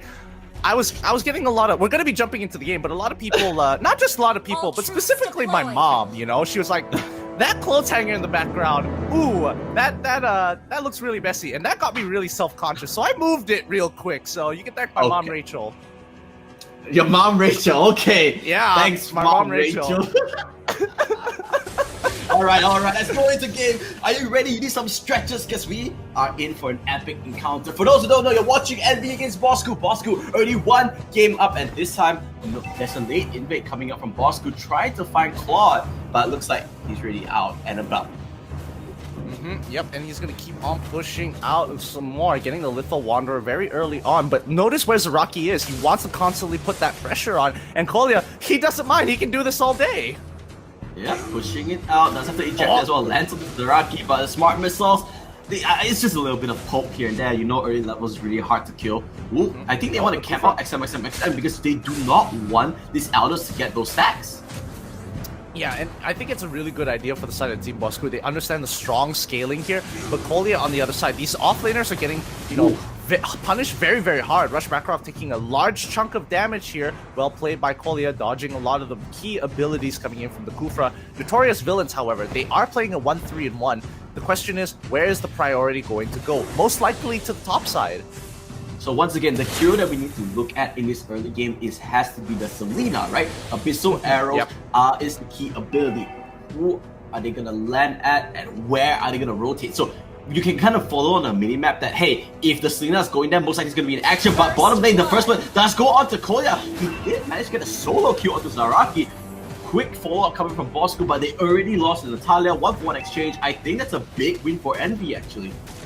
Yeah, sure, it is a big win for Envy right now, but it just means that, he's gonna be, he still has a little bit of health left. Luckily, he is the Uranus, his base damage is enough to keep him alive. But yeah, as I was saying, this buys a little bit more time for XM to come online. So the more pressure Kolya is absorbing, the better it is. Zaraki, be careful! Oh, the holy character he's not, he does go up from it. He should be going down here. One more hit, and the Art of Delivery will finish things off. Rush Makarov will come in with the Tyrant's Revenge, but he's just gonna back off straight away. Xian picking up some early kills, and NB looking good. That wasn't too bad. Like a couple more picks like that, it's really gonna put Team Bosku in their place, and they're gonna slowly start losing these advantages, But I think more importantly, where can Bosku actually look to punish? And even though Aldius is getting a lot of this farm, Natalia and as well the Selena need to look to punish. Yeah, that's why this Rafaela pick is so good against Natalia, right? He can always spam that Light of Retribution whenever he sees that mark on top of his head. The range is really huge, and it just exposes the Natalia. And hey, if he dives into you, just pop the Holy Baptism, the ultimate one-line stun. Nobody's gonna dive you up anymore. Oh, yep. stun onto XM. However, he does have a lot of health here. He pops the contract shield and be able to walk away from that, no problem whatsoever. Nope, he gets hit once more. Again, he can't get hit by these arrows, man. He needs all the life he can. Oh, Zaraki coming into XM. Can he secure the execution? No, he does not. Quickly using that contract shield. Woo! That is it's gonna be a tough game for Aldius here. Yeah, man, things are looking from bad here for this XM. Aldos going down as well. I mean, that's what you need to do, right? Because you do not want him to stack that Soul Steal. When he reaches 200 stacks, he's gonna hit like a truck. I think so far for the first 3 minutes or 4 minutes of this game, he was farming for free. Meanwhile, oh, Rush, he does land on to Qian, but he needs to be careful. The stun does come through. Where is the ultimate blazing duet? Won't come through. They're going for this dive. Doris Powerful will come out. Oh no, the Abyssal Arrow lands onto the rubber, and Qian goes down. Woken just sniping everyone, and another one lands. Heat-seeking missiles. They want to go for this. Zaraki needs to be careful. The stun lands for the coin order. Will make sure Natalia goes down. 1-for-1 exchange. Oh no, Sam walked right back into it. This is going to be a kill secure coming in from Team Boskur. Not too bad. They got a lot more considering that Notorious Villains were the aggressors. But looking down in the bottom side, Kolya trying to deal with Sino here. The smart missiles and the ejector isn't going to be enough to chunk him out, especially with the amount of health that he gains. Yeah, meanwhile, bottom lane, they're still pushing it up. Here comes Logan, and like I mentioned, right, it's all about Logan. Wherever he goes, Kolya, can he stay alive? No, it's the Assassino will come true. The rest of Envy coming in out. They want to try and protect it, but Bosku, they're continuing this push. They want to rip off. Rush, he does use the ultimate. Where is Xian? He doesn't have the stack. He can't go for this. He just stack things up. Holy Master will come out. He starts with the rush. Like a boss there. Xian, he's not enough damage. He doesn't have any items. Here comes the ultimate here. The stun lands on the Xian as well. Claude will go down. It's a 3-for-0 exchange. Logan is just unlocking the whole team of Bosku. XM, he knows he can't go for the dive because if he goes for it, he's gonna go down himself. Good play. Zeno will get thrown back by the ejector. Rush back off. Tyrant's Revenge is here. Does he have the Tyrant's Rage? He doesn't even need to look at the amount of damage coming in. One for auto attack. No! Kolya managed to stay alive, but Bosku a big swing. That is going to really change the pace of this game because both Sino and as well, you have to admit that like a lot of it Logan and Zaraki is doing. The Abyssal Arrows coming in from Logan, they just keep like Notorious Villains just keep walking into them. It's really unfortunate, but Team Bosku, they don't mind. They'll take everything they can get because they are an early game composition. Scaling towards the later stages of the game, if they can accelerate that against Notorious Villains of all people, would be huge. Oh, they're still waiting in their wings. Casino doesn't mind on this because of the passive of Uranus. He's just, yep, just hit me. I want to be hit. Way too hip, man. Way too hip. But let's see how they want to push this even further. Team Bosku, they're not going to take their foot off of the gas pedal at this point. I mean, we know that it's on the clutch, but he's got to put in the gas and push that, push that advantage down Notorious Villain's throat. XM once again taking the brunt of that damage. He still hasn't been able to stack efficiently from here on out. Now the thing about this, right, is that they need to be careful because Team Bosku, they're on a timer, but good pickoff onto this bottom lane. Kolya will fall down here. Good stun on Talacia. 1-for-0 exchange. Xian gonna get caught out. Battle Mirror in will come out. He will be able to stay alive. Now, here comes the Aldous. How much damage will he do? Talacia gets 1 punch, gets 2 punch, and he's gonna go down as well. That's the happy carry down. And now Envy can actually go for the chase. Zeno getting focused fire down by this claw. He will fall as well. Backline here. Rush gonna fall to Logan. He's trying to run away. He does have to guarantee. He won't find the distance. Flicker will come through as well. But Xian is just walking like a monster. Battle Mirror damage. The dump will come out from XM, and he's gonna get another kill. Envy looking for the right fights. I think it's safe to say that XM has hit 200 stacks. Am I right? Am I right? I don't think not so. right? I think it's not. You're not right. 100% not right. I mean, he's honestly coming online as we speak. He might not have the full 200 stacks, but he's already dealing enough damage to keep Bosku away, single-handedly turning that fight, allowing the space required for Notorious Villains to pop up, and especially for Xian. She just ran right next to him and just chased down with a Battle Mirror image. Oh, Dino here, good play, but Ejector will push off Rush, and he might go down, but no, he's still staying alive. Kolya forces the girl. Zaraki, here comes the shadows. The heart will be popped, and Bosku just running riot, and he just got caught off guard. They didn't respect Bosku. They went for the push without XM, and now they are the ones getting caught out. They will go down themselves. Turtle resurrecting. That was such a very I would like to say clean, but really a lot has to do with Envy's mistakes here because Team Bosku, there was such a large gap of time to which Envy could have disengaged from the fight. Ooh, that's some big damage. 50% health just gone like that, and that is I guess that's the threat that Aldios brings, right? That Soul Steal is gonna stack up, and when it finally hits into that end game, he's gonna hurt like hell. I mean, honestly, Notorious Villains needs to get to that end game as quickly as possible because right now Team Boskur are just not letting them breathe from here, from this point onwards for the side of Envy because there is just no reason because Boskur has the lead and they can honestly force any fight that they want. Yep, but remember, like we mentioned, Bosco is on the timer. This Roger is definitely going to, how to say, fall off in the late game. It's not as good as those other hyper carries, such as the Elders, such as this Claude. Meanwhile, on the top side, they tried to go for XM, but quick fingers, he had to pop the sprint. It's all fine for now.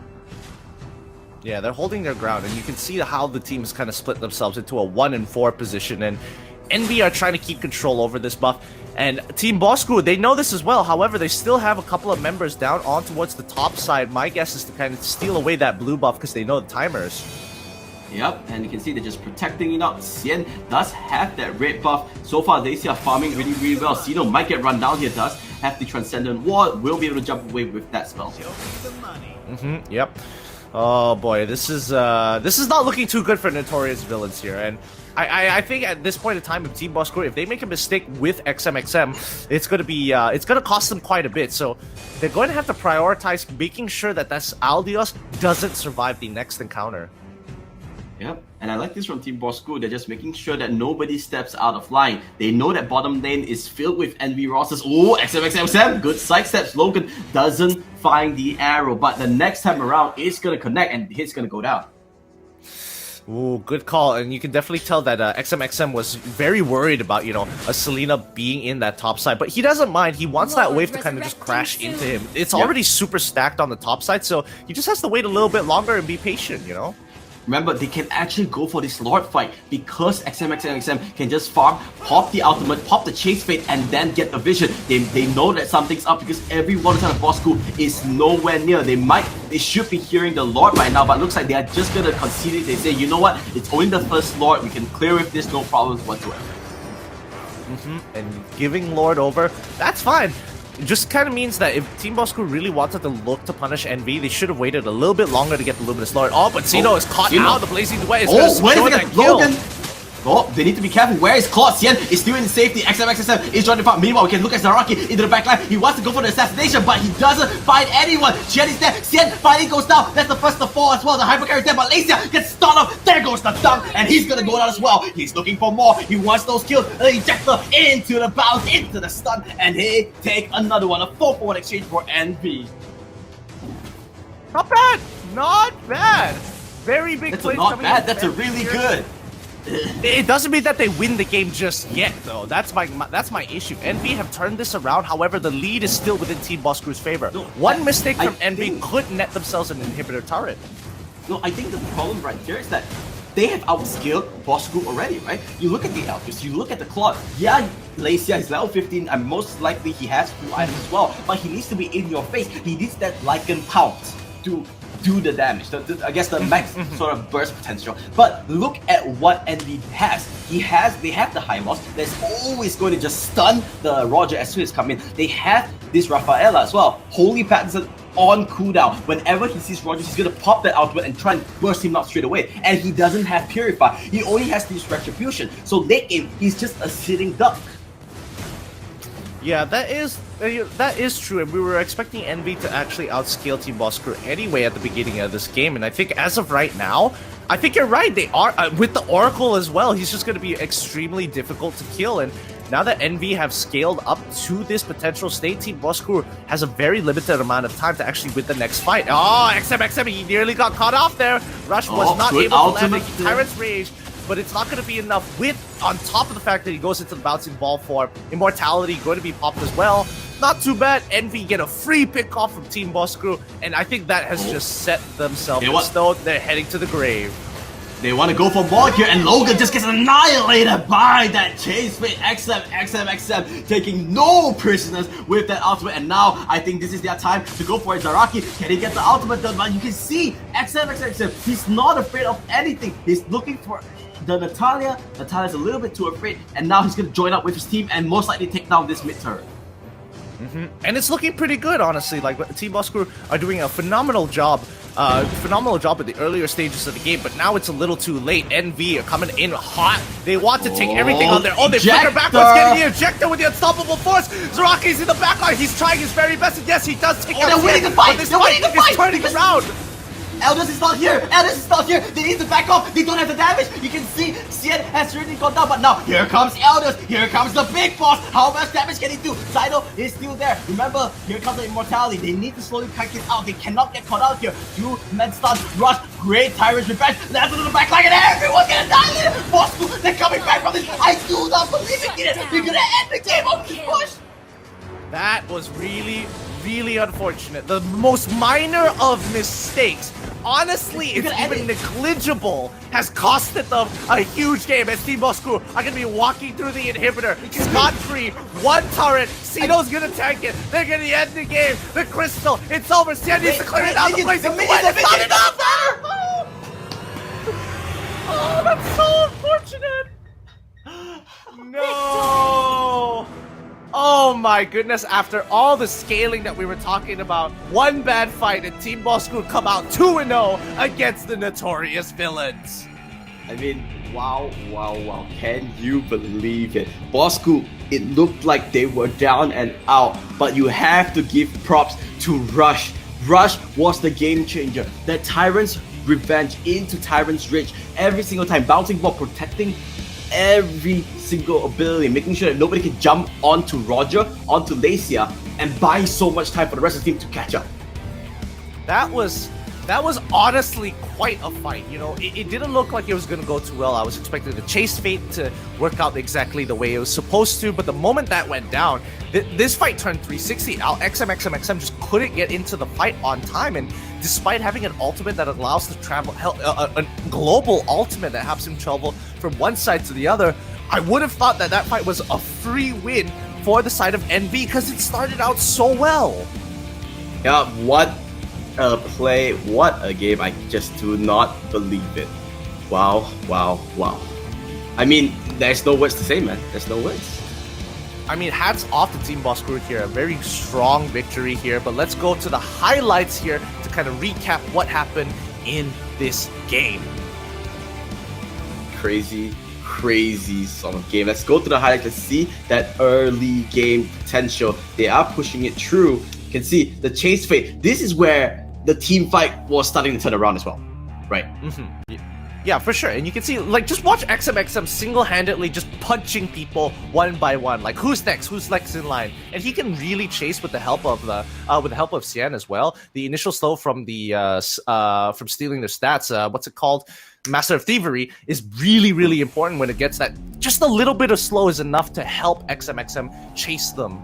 Wait, I want to highlight where it went wrong for NV really quickly, right? Look, just hold it. No, this was a really good fight. Logan went down without any help, and look at Zaraki, goes to the back line. Look at Zaraki, just hold. Look at Zaraki, he's winning. He sees the clock, immediately jumps on it, pops the hunt, gets the reset. But he too went a little bit too far. Now, this is where everything went wrong for NV. Alright, all's fine and dandy, right? Get the kill onto Zaraki. They have a man advantage, they can clear out lot. Now here, I want you to look at Zaraki as well.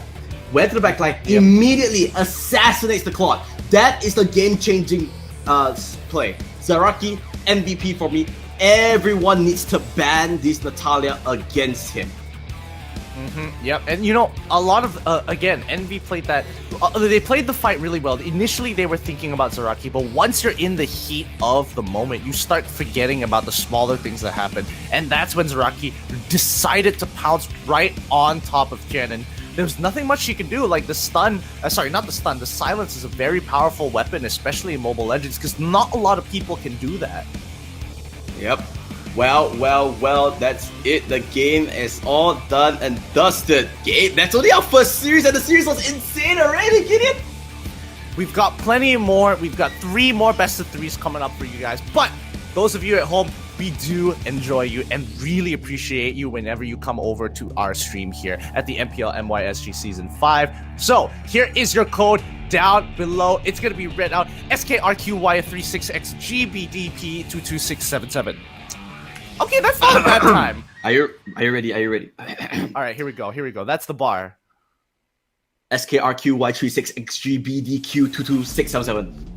Oh, the XGBDQ was a little hard to get by. I totally understand. But I think I won. understand there. I think I pronounced it better, guys. Producer, anyone actually listening? I don't think they care about it. Nah, we do our shenanigans while they work very, very hard to make this production work very smoothly. But Yes, so of far, course. games have been really, really good. You know what would be really cool? Wait, Gideon. What? You know what would be really cool?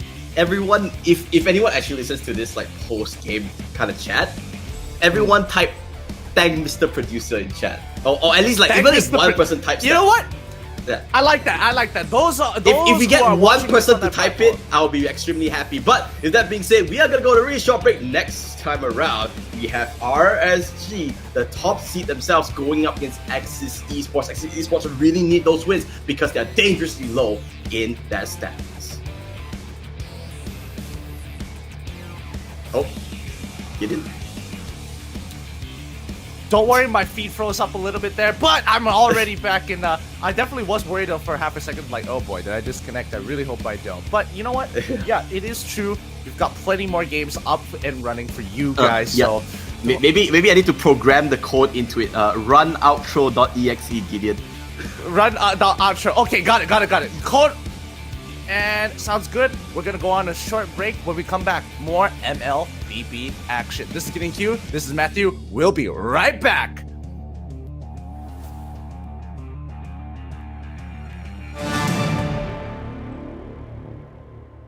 Want to hook up? Wait, what? With Yudu.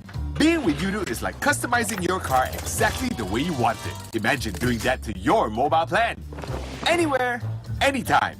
Like here. Boy. Oops.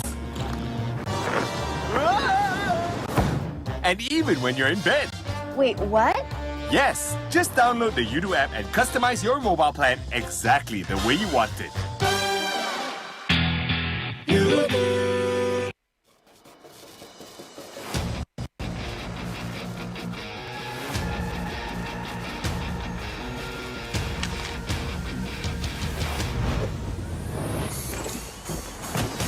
Sniper ready. Give me a target. One shot. Remember to tell my little brother. Killing spree! One shot. One kill. Mega kill! Legendary! One shot. Ally has been One slain. Unstoppable!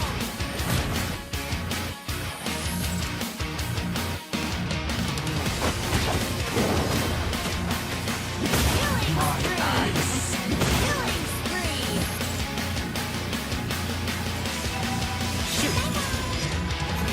You have slain an enemy!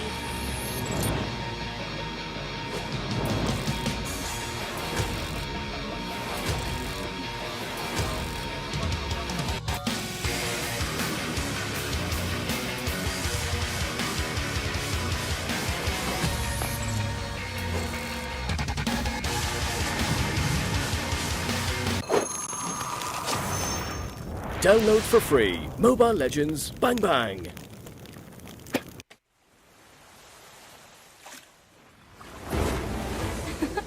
I'm born with talent.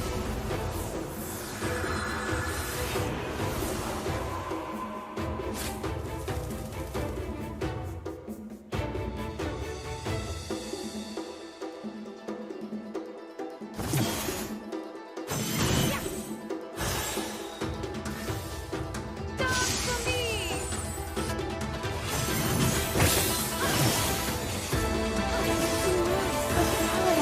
You have slain an enemy! Killing spree! Double kill! Unstoppable! An enemy has been slain! Godlike! Legendary! Download for free. Mobile Legends Bang Bang. Want to hook up? Wait, what? With Yudu. Being with Yudu is like customizing your car exactly the way you want it. Imagine doing that to your mobile plan. Anywhere, anytime. Like here. Boy. Oops. And even when you're in bed. Wait, what? Yes, just download the Udo app and customize your mobile plan exactly the way you want it.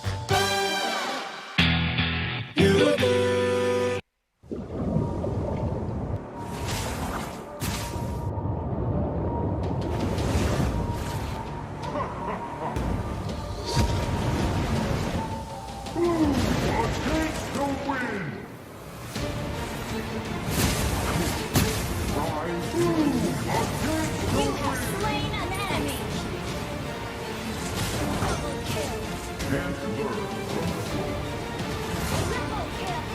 Team destroys a turret. Shut down. Launch attack. Kill. Triple kill. Maniac. Savage. Monster kill. Legendary.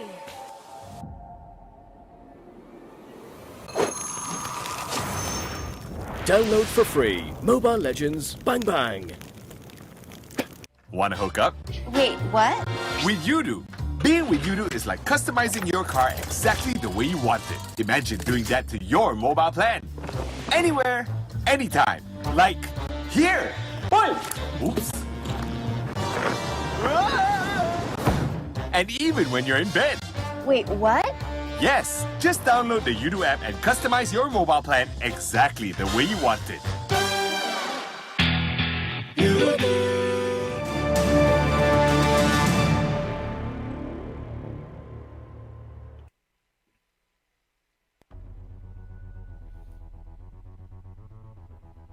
And Matthew, I'm pretty sure your mic is already muted. It is muted, by the way. I will mention it. So welcome back to the MPL Season 5 MYSG. We're still figuring out our own setups here, so don't mind if we have a little bit of mishaps here and there. Remember, our official digital telco is going to be Udo, and the whole thing has been brought to you by, one more time, by the EGG Network, as well as Moontoon. You can also catch us on Astro Arena at channels 801 and 802 if you want to look at us in HD. But just because we're feeling a little bit feisty and generous, here is the codes below. Matthew, do we have you on the other side? Hello, testing. Can you hear me now? Hey, there we go. Can you hear me? Yep, it's okay. Yep, so sorry about that. Hopefully everything's all fine and well. And yeah, this is the code straight away, right off the bat, because you know what? Why not give all the viewers, hopefully you guys are all still here and enjoying the show. But now, we have another game in store for you. Hey, wait, whoa. You can't just like play that off, these codes, as if it's nothing. Do you know why these codes have been specifically put here before the game? And I think let's wind it back, because Matthew, remember you said, hey, can we get a thank you, Mr. Producer, in the chat? Do you know how many people have thrown that down? And you know, Really? we gotta say here on live stream itself, thank you, Mr. Producer. And I'm pretty sure Mr. Producer, air quotes, noticed it too. So just for you guys here, serious? you know how to get these codes. I'm telling you, check out the chat. But let's have a look at the Axis lineup here, and because these guys have a long work ahead of them for this particular match. And you know, let's talk about some of the people in here. Kid Meepo, Kaiser X, you know, definitely Lung as well, all of which have been really performing well for this team. And you know, Kid Meepo, as well as Kid Meepo in particular, I want to point out, has been doing a pretty decent job overall. Coming in from the last season, he has maintained his top performance, and now he is just killing it on support. Yep, and now we have to see, coming into the future play, it has to be Lassit on his show. You know, Lassit has been just a staple, right, of his whole team. He needs to perform, but so far this season, maybe a little bit lackluster. That's why Axis Esports hasn't been in top form just yet. You know, but this is like, I feel like this is their traits. You know, they don't do well in the regular season. They're like, we just do the minimum, don't worry. And the moment they hit playoffs, then they're like a completely different beast. That's when you know, brains are on. Suddenly their mechanics are elevated a whole new level. Yep, but now let's look at their opponents today. It is Resurgence, and let's look at this. It's Sing, KZP, LY4, LY4, LY4, Jason Cole, Sana, as well as XCP. And You know, I was talking with, some of the people in Resurgence themselves, and they feel that this lineup itself is one of the best teams so far. And that's pretty exciting to see, because whether or not Resurgence will be able to be lifting up that trophy at the end of the day, being crowned the champions of MPL MYSG, that's going to be hard. But let's take a look at Sana. This man himself, a very staple tank amongst everybody in the scene. He is recognizable. He is someone you want on your side to keep you safe and protected. Yep, and the thing about Sana is that he's basically like a Swiss knife, right? He can do whatever he wants. He played almost every single role throughout his ML career so far. He played the offlane, he played tank, he played carry. So he's just always a really strong player to have in your squad. Yeah, and I think we could take it one step further because he has a Swiss army knife. It's really hard to start banning supports and tanks in this particular meta. Not only the meta, but just against him in general, because he's got everything. It's like, oh, you need a jawhead, I got you covered, boy. You need a cho, no problem, I can take that if you need to. Grok, sure, I can pull that off. And with the help of his team, I think they really elevated together, and they work like clockwork. It's very uncomfortable to watch them because it feels like everything is scripted. Yep, and I want to see a little bit more and see how they can adapt into it. This is the final stretch, in the final 3 games of the whole season for regular season, and let's see how things are going to go about as we load into the drop straight away, thick and fast. Hopefully no more delays, so that we can go into that Mobile Legends action. Straight away, RSG will be on the blue side, and Axis is going to be on the red side. Selena getting taken off the pool. Axis, they take away Claude. Yep, and honestly, I'm not gonna lie. After watching some content from RSG, I'm really hoping that they lock in Altas for KZP just so that we can completely butcher the name for the fun of it. Well, I want to see going through maybe the Atlas. He has a guide on it, so maybe he does know when is it best to pick up that hero. Natalia going to be banned out. What do you think you want to ban out here if you're Axis? I mean, if I was Axis, I would be thinking whether or not to get rid of the carry, and it's a little tough because you will be giving something over, but I think at the end of the day, it's not the biggest of deals. Most likely ban out something situational. Preferably, I would have thought about the Valir a little bit more than the Kufra, but that's okay.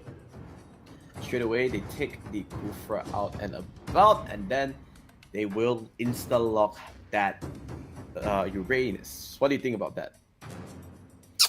I think a lot of teams are putting a lot of their focus on Uranus, because Uranus just does the job so well, and just holding that lane, being very much undiveable, being very much unpushable, and single-handedly one-on-one combat. It's tough to kill him unless you make a mistake, and Axis Esports will reply with another potential brain dead offlaner with the Carmilla and the Grok. I think RSG, they need to pick up Sicilian here. The carry and Sicilian should be the picks to go with, but no, they want to lock in Jawhead. Carry was no surprise because, hey, that was the only other sort of hyper carry was available. Maybe Axis, they want to go with Ling in this rotation because that's the only sort of a trifecta of hyper carries now, right? Claude, carry, and Ling. And you ban out the Claude, you take the carry, you kind of want to lock in the Ling here. Yeah, for sure. And I think they might be able to do a little bit more than that. I think they have Axis is drafted, so they guarantee themselves a hyper carry of some sort, whether it's the Ling or whether it's the Granger. I don't think it matters too much to them. Having the Sicilian with the Carmilla is going to be quite a big game changer here. We don't get to see this combination too often, but when you do, might as well, right?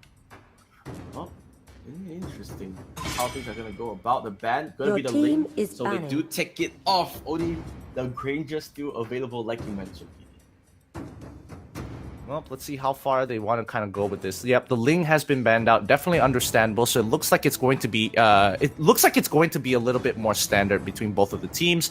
Axis here looking to probably ban out a mage of some sort, but what options does Resurgence have? Varsa, I guess. But the thing is that if you watch Resurgence games enough, you know that they haven't been running a mage for quite a bit. They do take away the Valir, so it's the support pick that they kind of want to deny away. Nana's still available on the side of RSG. They have picked it before, so they might pick it again. Axis, this should be the time they take another tank or fighter. I think they have too many. I think they have plenty of options, and they can just hold off on it. They know Uranus is going into the off lane, so locking in the Granger here isn't going to make too much of a difference. But okay, they're hovering over the Esmeralda.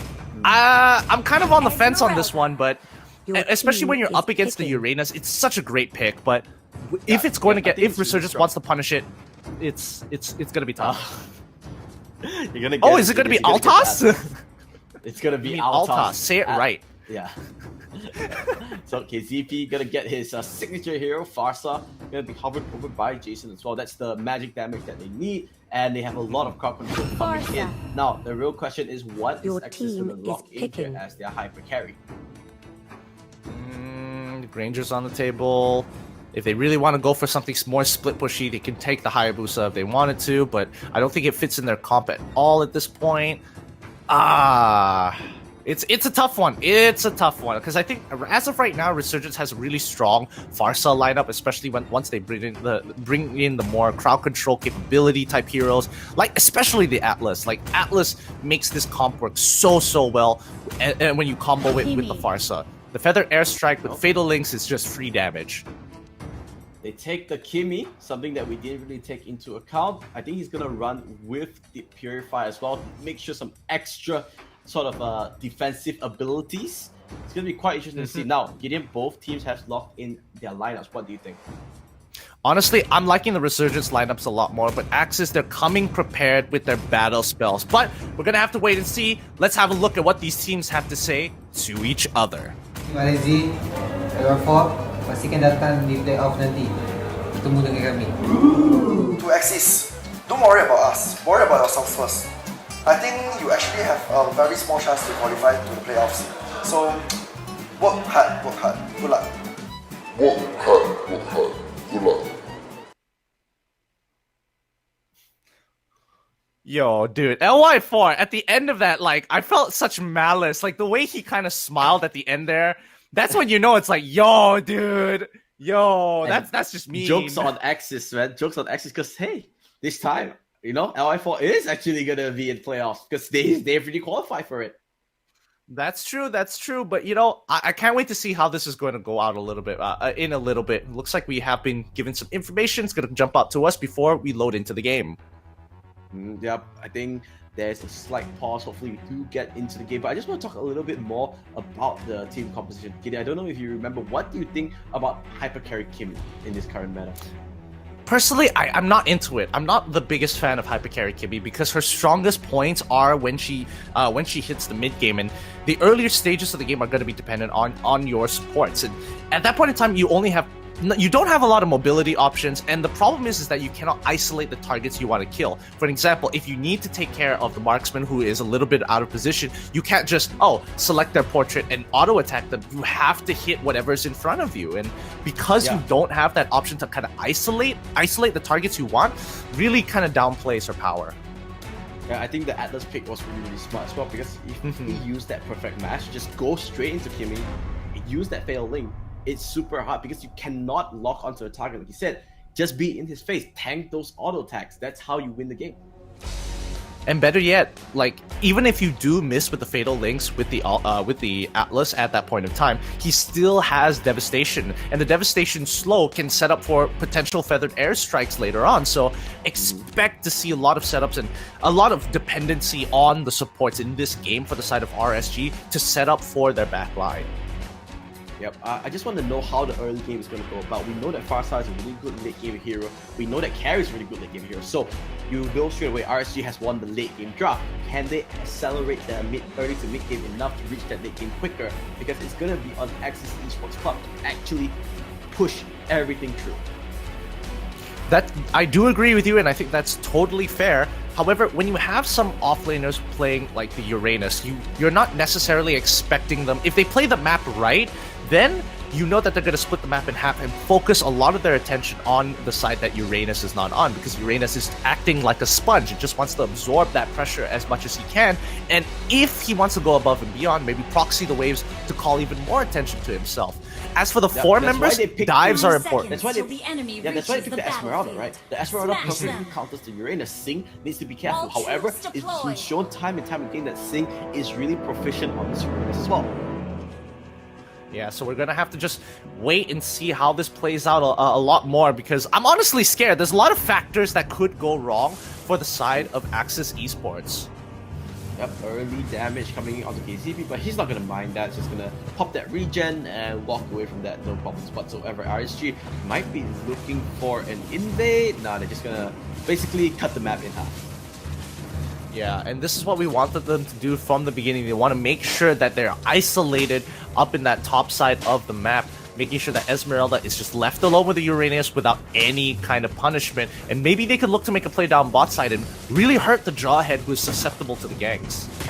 Yeah, and this all goes back into the Sicilian Carmilla combo, right? They need to make sure that they are wary about it, because every time you think that you got a Carmilla, hey, Sicilian can just grab him back and pull him to safety. Yep, and the extra spell vamp is always going to be useful. But yep, up on the top side, earlier stages of the game, it looks like Resurgence kind of wants to, slow down the pressure from the Esmeralda, making sure that they are taking full advantage of the 2v1 situation. EvilX coming in, tries to steal away the River Crab, doesn't get close. So nicely done here from Resurgence. Jason slowly getting on ahead. So both teams, I think they sort of like called peace. They said, you know what, let's just not invade. Let's try and just hit our level 4. It's in the best interest of both teams to hit their power spike so far. Oh, there goes the Sanguine Claws, the stun. Might go on to KZP. Fatal Links does get, perfect match gets popped, and he's just gonna get away from it. Yep. Well, it's gonna be a slow game for now. It doesn't seem that anyone's making the big plays just yet, but Resurgence is dependent on their level 4s, and the same goes for Axis as well if they want to get ahead. So I think at this point of time, 2 minutes in, nothing much has happened in the early game. A little bit of pressure, but level 4 is going to be where the blood starts to spill. Alright, you can see the ultimates are starting to get unlocked here. Kaiser X and Rin both have their ultimates available already, so Sync needs to be careful. The Falling Star Moon might be able to lock up that Uranus long enough to actually kill him off. Yep, and wait, Kid Meepo with a wild charge. Oof. Little too close for comfort there, as you see Jawhead forcing the flicker on out of here. The control for this bottom side of the map is insane. Like, both Axis and Resurgence have identified this is the battleground. If we go to the top side, it's going to be a waste of our time, so we need to control this river. Oh, Long does get stunned here. Does actually pop the ultimate as well. Wants to try and snipe away the Wanderer. No cigar there, but here comes Kaiser X. Falling Star Moon. Gonna get charged up, but gonna get cancelled by Kaiser X. They do not want the forces engaged by KZP. Going to the back line. Feather Asteroid doing a lot of damage. A stun to stop KZP on his tracks. Once again, poking, a little bit of poke here and there, but no real engage just yet. Honestly, I think what people don't see is that Jason is actually gaining priority over the lane for the side of Resurgence. Like, yes, a lot of the Resurgence members could have walked up, but it just wouldn't be worth it. They would lose too much life, and now Evil X has been caught out. Oh, luckily, he hops inside of Loam. They walk away. That was too close for comfort there. I mean, that's the whole point why you pick this Sicilian and Carmilla combo, right? Evil X, he can go a little bit more aggressive, try and face check those rushes. Whenever they are in a little bit of trouble, hey, Cecilia just pulls him back into safety, becomes invulnerable. Yep, and they're gonna keep on pushing through, Like, if they can force out some big ultimates onto Evil X before, and allow Evil X to kind of take it before going into Lung, I think they can honestly get a lot of free fights from Resurgence. However, Resurgence are aware of this, so it's kind of that mind game. When are you gonna jump in? Are you going to hold back? Are you going to use your ultimate now? It's a game of resources. Yep, and so far both teams making sure they're using their resources very efficiently, but Evil X this time no more passive to pull him back. Will he pop the Fatal Links? Yes, it's the answer. Sanguine Claw is that KCP needs to be careful. Low does finally pop him back. Evil X tries to go for the re-engage, but they're just gonna back off. Sync in the front lines. They are not gonna go engage, they're gonna back off for now. Evil X so far playing a pretty good game in this Carmilla. Yep, they're holding on. They're holding on to their ground really, really well, and not to mention the amount of work Kid Meepo is actually doing in the back lines, gaining priority and controlling that bottom lane, not allowing Jawhead to roam around the map too much. KZP just gonna recall, but you can see even though the score is 0-0, the farm efficiency is on the side of Resurgence. They have the goal lead, not a big one, around a 1.5k goal lead, but it's still something because they are picking up the waves so efficiently. Yep, and they have to just control this for as long as possible, because I think Resurgent also is very aware that they can outscale. They can start trying to outscale Axis Esports in the later stages of the game. But I don't know. I feel like it's a bit of a coin flip here because Kaiser X, he hasn't really been punished too hard here. He's still been farming efficiently. I don't think Uranus really stands a chance to him from this point onwards once she gets her first item. And even Rin, like even with Mystery Shop, you can accelerate the amount of items you get, but again, nothing is happening in this game. Turtle resurrecting Yep, so soon. far, really even Stevens. And one thing I kind of forgot to take into account is this Brazilian, but Kaiser X, can he run away? Falling Star was back into the passive, into his tower range. Feather Airstrike, not gonna land. Sing wants to try for this kill. He does have the Frost Moon shield, so he will be able to go to safety. Evo X, just for some bodyguard services, gonna walk away there, no problems whatsoever. Yeah, he's got to stand out there just in case because Jason Cole did bring out the Flame Shot. But they're going to lose mid lane here. But the plays, KZP, does he actually get the Fatal Links? No, he does not. They actually pull through. They have to use all their Purifies to ensure that they don't get yanked backwards. Axis Esports are going to walk away without losing a single member for now. But Gideon, look at that, they're still pushing onto this bot lane. Really good This is rotations greedy. coming out from Axis. This is going to be a full 5-on-5 fight. KCP trying to go to the backline, keep Meepo buying as much time as possible. Going to pop the sprint together with the power of nature. Good sort of zone control coming out from Axis Esports. The blood path making sure nobody can come in line and they are just going to disengage. Once again, score still 0-0. Axis Esports and RSG still even Stevens. I mean, they're holding their ground and really force it down, and yes, they do! Power members under the turret, 2v4, initial ejector landing, and Sync wants to clean up Kid Meepo here. He can tank this all day long. But no minions are available, and look at that good trade off coming up from Axis Esports. 3 members straight away into the top side. Kid Meepo will go down with the execute. That was good because you buy a lot of time. Ball lane will fall. 1-for-1 trade in terms of turrets, but 2 members on Axis Esports going down. These are the small little victories that RSG needs because they can start to snowball it out. However, you have to kind of give credit to Axis Esports as well. Like, they're doing a really good job at, like, you know, oh, this is the situation we need. We're being capitalized on. We need a little bit of gold to buffer. So they quickly, very fastly respond to the opposite side of the map to take the structure away. So really, they're just pushing at the cracks of the tower, which is known as Jenga, also known as Resurgence at this point, for any loose bricks. Yeah, and you know what? Fair play to Axis Esports. They're playing very methodical. They know they can't go for fights. They go for trades instead. But now, this blue buff is something I think they cannot afford to lose out. Already down to 50% health. Evo X is gonna go in. Who takes it? I think LY4. Meanwhile, Fatalities will land on 2. Uranus is first to fall. Rin will try to back off here. Evo X really low, but Kaiser X, look at that. Go to the back line. They want to go on to Jason. Purify just get a little bit of extra movement speed. So far, however, Axis Esports winning this team fight wholeheartedly. Kaiser X still trying to go for the push. Better Airstrike will try to do a lot of damage. Will force Kaiser X out.